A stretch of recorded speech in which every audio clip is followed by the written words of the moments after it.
तो फिर सोच लिया अपन हाल, ये है वो है दिस है दैट है, बहुत मार मारा। जैसे कि आप लोगों ने वो डायलॉग सुना होगा, मैंने क्लिप में लगाया है, ये है वो है डिस है डैट है फलाना है।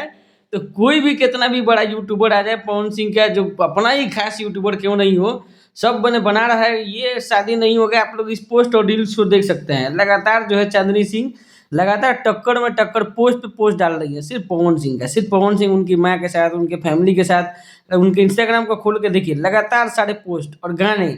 इस पोस्ट में तो आपको बता ही थे, जैसे पवन सिंह का बर्थडे था, रात में उनके घर पे वहाँ भी पहुंची हुई थी चादर ओढ़ के, और वहाँ भी केक इनको खिलाया जाता था स्पेशल, पूरा रिएक्शन पूरा दिख रहा है। और फिर से ये नया पोस्ट आ गया, अभी थोड़ी देर पहले ही चांदनी सिंह ने ये पोस्ट किया है।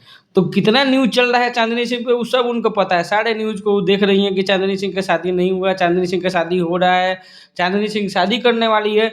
तो मैं बार बार बोल रहा हूँ कि चांदनी सिंह इस सब मैटर को एंजॉय कर रही है, उनके मन में भी है। तो कोई आके बोलता है कि दुबई उनका हस्बैंड है, शादी हो गया है, कोई इंटरव्यू आता है जिसमें बोल रही शादी नहीं हुआ, कोई इंटरव्यू आता है मेरा शादी हो गया है। सारे बातों से क्लियर यही होता है कि चांदनी सिंह चाह रही है कि शादी एकदम पवन सिंह के साथ ही हो। मिलते हैं नेक्स्ट वीडियो में अगले अपडेट के साथ।